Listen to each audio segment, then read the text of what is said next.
everyone, it's Carl with Eric. Eric. That's right. And Yep. we I'm were back, baby. and we were talking. We've got our new campaign. I mentioned the Savage Worlds, Deadlands, Lost Colony. We were going back and forth, and Eric's been working on his Hindrances, and we talked and said, you know what? We should talk about how you play Hindrances, how you pick them, what makes sense. And so we said, let's just do it. Pull it together. Don't waste no time on writing stuff down. We're just going to do it. And that's what we're going to do now. We're going to wing it. So we're off script. My ears are off script too. Oh, sorry. So again, Carl with Tabletop Tango with Eric, and look at the bubbles below. Do this stuff. Support us. We're going to buy Savage Worlds material with it so we can bring it to you. Just like Eric talked about this Superpowers Companion. That's the kind of stuff we would be doing if we could afford all that cool Savage World stuff. So anyway, let's get right into it. So we all know, everyone who's played Savage Worlds knows that hindrances are those things that give your character flavor, makes them interesting, kind of defines how they work. And for a lot of people, it's just extra points at character creation. I just pick hindrances because I want points. Yep. I don't know if they really want to play them. So where do we start with? Where do we start with actually doing the best job we can with hindrances? Right at the beginning of character creation. I know what I think about them.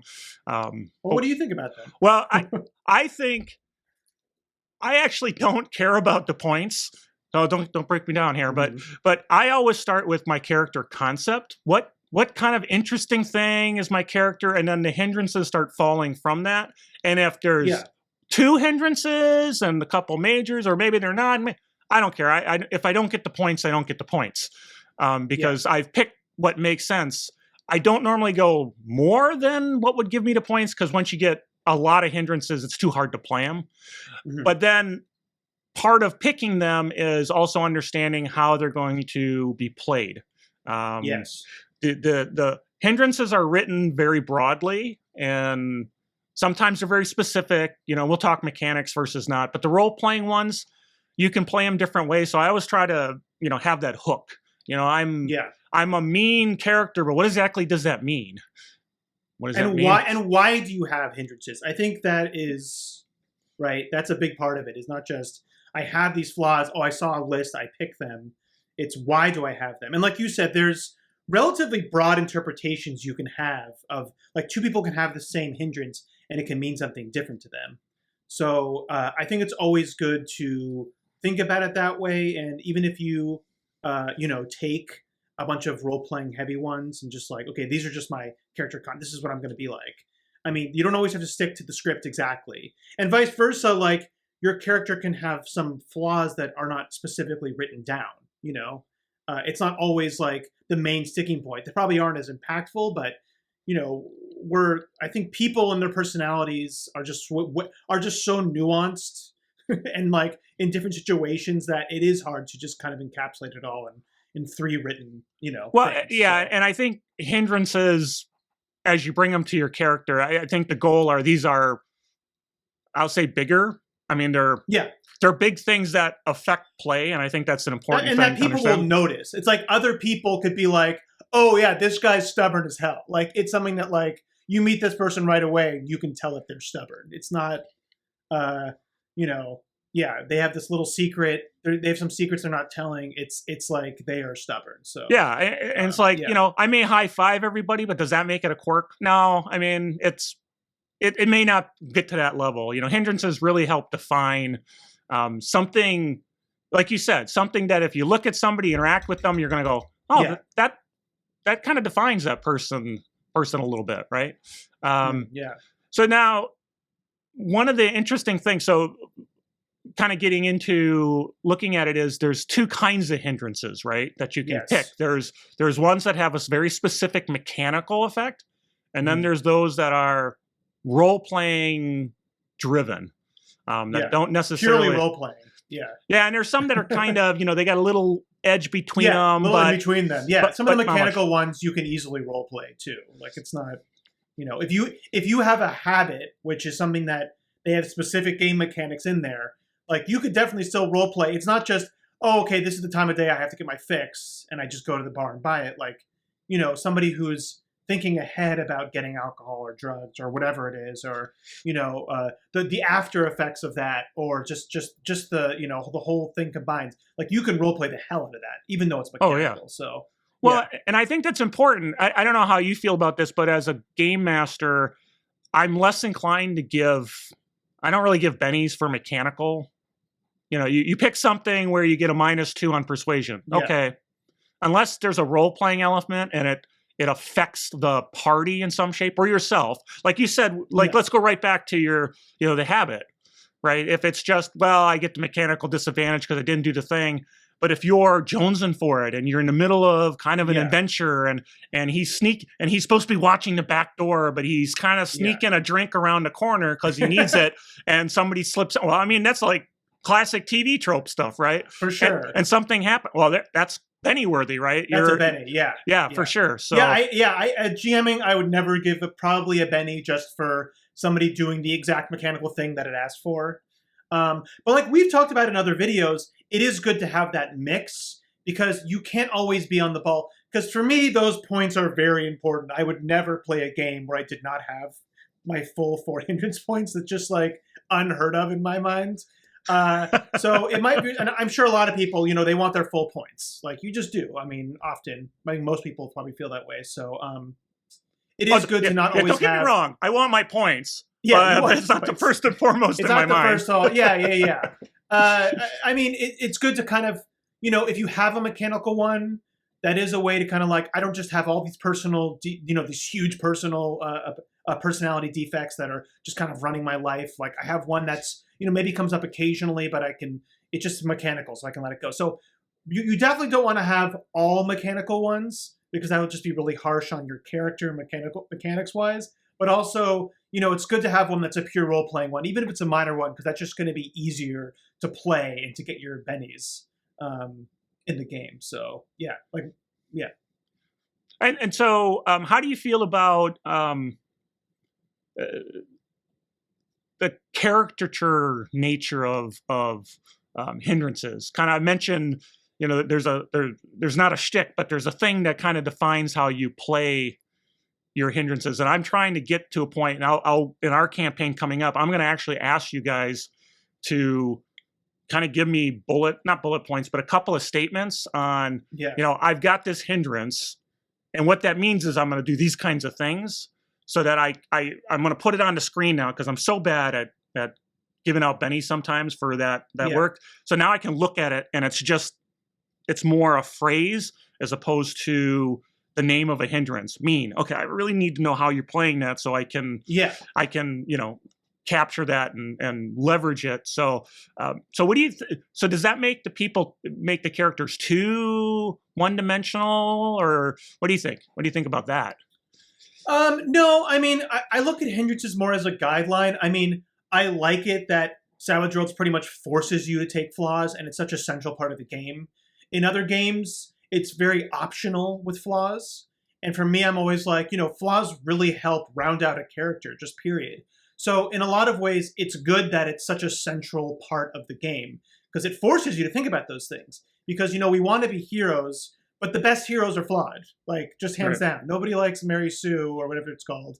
Like the best heroes have flaws and they're most interesting because that's the real world. So, I mean, it can...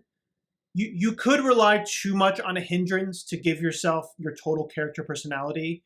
I mean, I think, like I said before, all hindrances are, you can look at them very nuanced. PC A and PC B both having curious doesn't have to mean it acts the same way or whatever. Exactly. So it's definitely a good starting point, I think, for me. And often, I mean, most games, I feel like when you play a character, as the longer you play a character, like things will come out and you'll discover things about them that you just didn't think of when you first started the character. So you don't have to have like everything ahead of time, and those hindrances can kind of develop as you're playing the game. They can really solidify on, oh, this is how my character plays this. So I would never be too stressed out to have like everything together, but you have that guideline of like, here are my hindrances, here are my kind of edges, this is the character I'm thinking of, and it will just kind of organically develop from there. So is there? But there's this flip side. I keep thinking about as a game master trying to run these. Is there, as a player, is there too much of a good thing?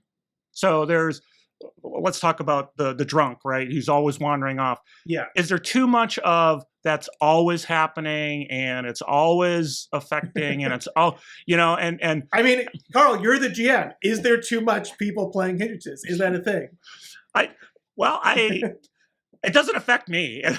It hurts the parties, right? But I mean, okay, so yes, there's absolutely you can definitely play Hindrances too much, absolutely, but no question in my mind. But as a game master, I'm not going to be given a Benny every 2 seconds every time, So just and you shouldn't because then you'd be rewarding that kind of. I mean, the Hindrances are there to to help you define your character. That you get rewarded for using them because often people can just want to just rely on being, I'm just a hero, I do everything good, and this kind of rewards it. But you definitely do not want to overplay them, like not at all, because by their very nature, they're somewhat disruptive.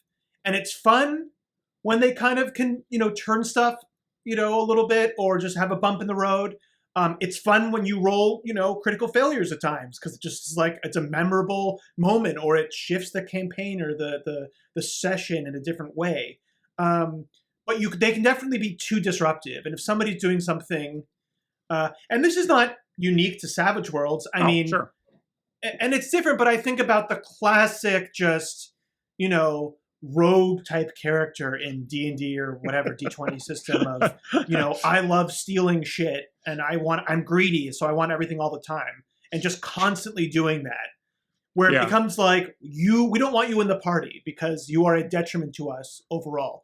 So you do have to find a balance with Hindrances. You definitely have to find that. Yeah, there's been a lot of campaigns, D&D campaigns I ran where the rogue and the magic user were going at each other with daggers because the thief tried to steal components from the.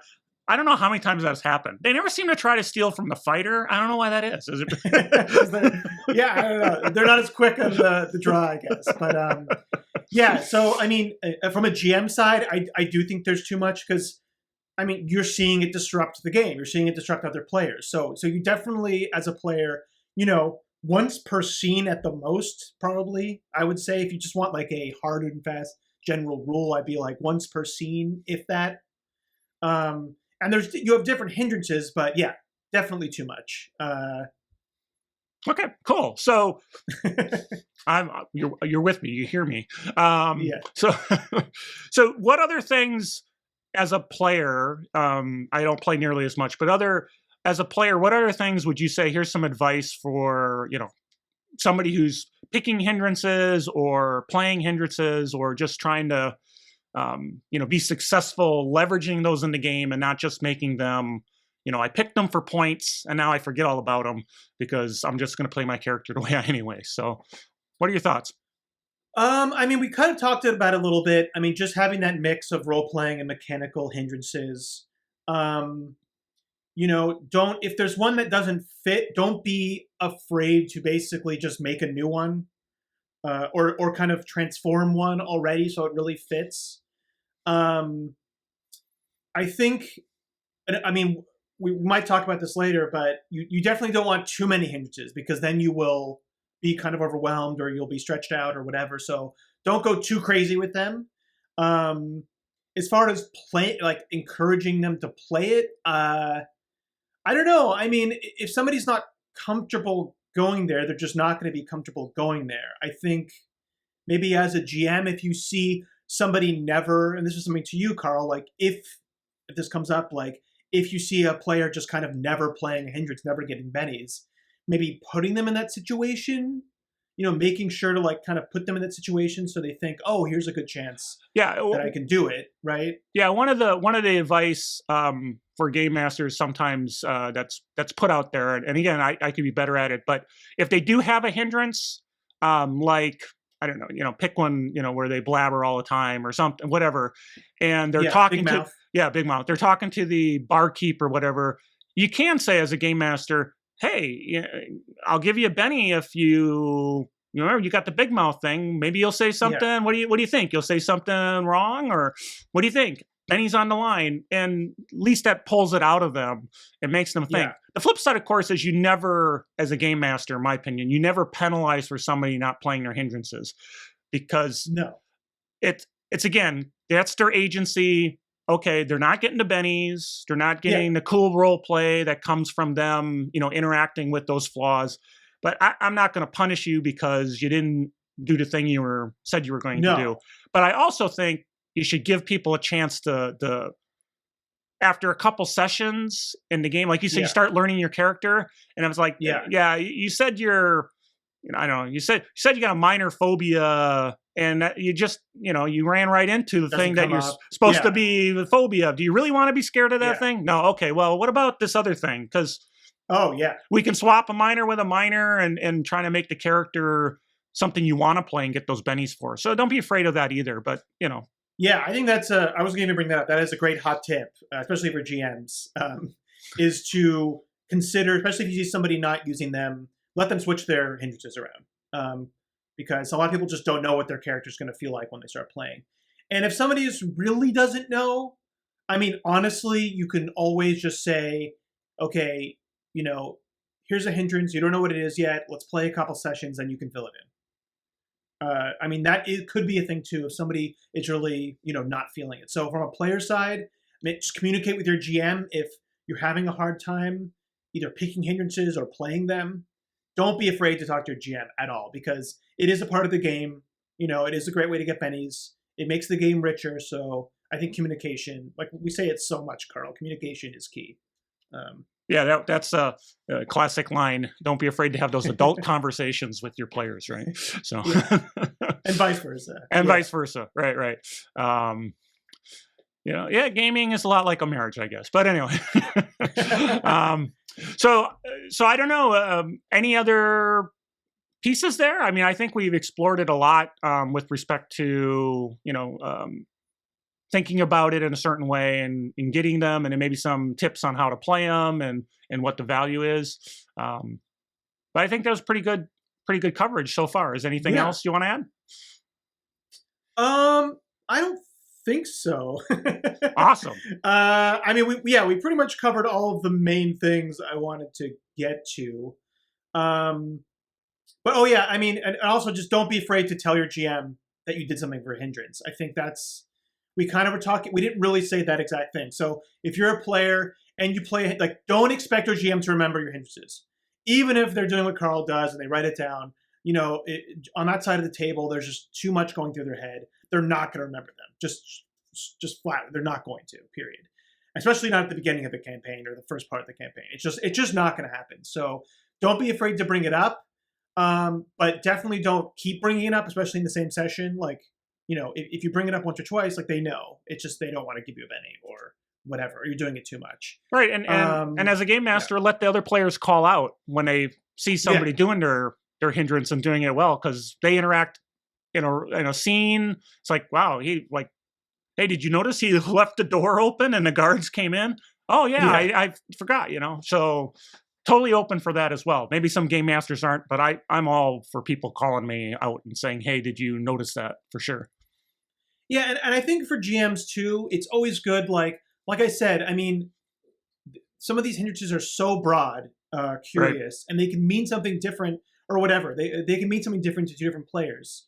And, not all of the character flaws are going to be written down on the hindrances. So, I mean, really, for when I look at giving bennies out to players, and I don't not GM as much as Carl, not nearly as much, but when I look at that, it's not always just rewarding hindrances. It's just rewarding them playing their flaws in an honest way, like expressing their characters in an honest way. So even if it's a hindrance or if it's not a hindrance, if a character, once I get to kind of know their personality and, you play with these people and you play with these characters for, a bunch of sessions, if they do something that's flawed and gets in the way at a non-critical part, because you should never, totally just do something, give them a benny for that maybe. It doesn't have to be, oh, they did the one thing that's written down. It's know their personality type. If they did something that was creative and that showed that they have, 3 dimensions, then reward them for that. It doesn't have to be always written down. Oh, yeah, absolutely. Good point. So, for sure.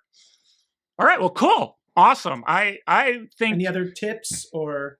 I think we've thrown out some pretty good ones. Yeah. At this point, I would normally summarize, but it's hard to summarize all that really good stuff that we just went back and forth on. But hindrances are an underappreciated part of the game. They really add a lot of spice, a lot of flavor. You don't always have to be a big damn hero. You got flaws, like you said, and you can get benefits from the bennies from playing them. It's purely not just flavor. It also has advantages by playing those disadvantages for you as a player. So it's worthwhile doing. That's the most important. I guess one thing I remember that I wanted to talk about, just real quick.